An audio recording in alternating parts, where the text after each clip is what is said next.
প্রধানমন্ত্রী শেখ হাসিনা বলেছেন, যে দলেরই হোক মুক্তিযোদ্ধাদের সর্বোচ্চ সম্মান দিতে হবে। যুগে যুগে মানুষ দেশের বীর সন্তানদের সম্মান জানাবে, সেটাই প্রত্যাশা করেন তিনি। সকালে প্রধানমন্ত্রীর কার্যালয়ে ফেলোশিপ অ্যাওয়ার্ড প্রদান অনুষ্ঠানে এসব কথা বলেন শেখ হাসিনা। প্রধানমন্ত্রী বলেন, প্রতিবন্ধী ও ক্ষুদ্র নৃগোষ্ঠী কেউ এদেশে পিছিয়ে থাকবে না, সেদিকে নজর দেওয়া হচ্ছে। অ্যাওয়ার্ডের প্রচলন রাখতে আইন করা হবে বলেও জানান শেখ হাসিনা। তামান্না তাহসিন খানের প্রতিবেদন।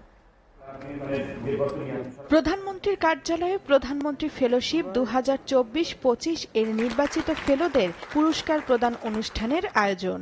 এ সময়ে 50 জনকে অ্যাওয়ার্ড তুলে দেন প্রধানমন্ত্রী শেখ হাসিনা। প্রধানমন্ত্রী বলেন, জাতির পিতার ডাকে বীর মুক্তিযোদ্ধারা তাদের জীবন বাজি রেখে যুদ্ধ করেছেন। একটা সময় তারা অবহেলিত ছিলেন।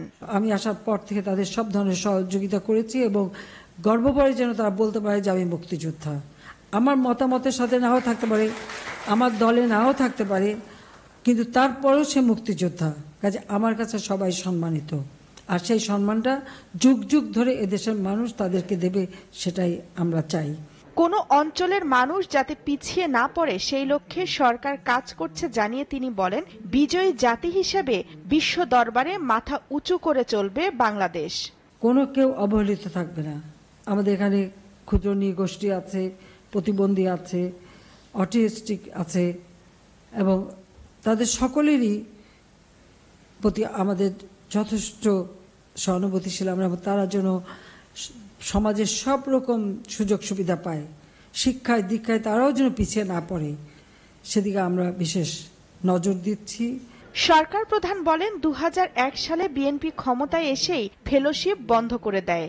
ট্রাস্ট ফান্ডের জন্য 5,000 কোটি টাকা প্রয়োজন।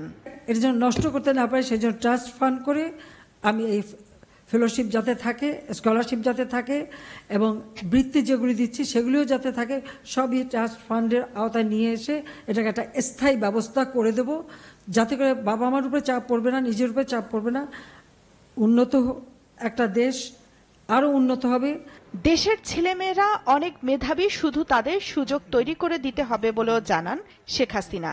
শিক্ষায় দীক্ষায় যা যা প্রয়োজন আমি যতক্ষণ সরকারে আছি আমি সেই ব্যবস্থা করে যাব, ভবিষ্যতের জন্য করে যাব। তামান্না তাহসিন খান, এসএ টিভি, ঢাকা।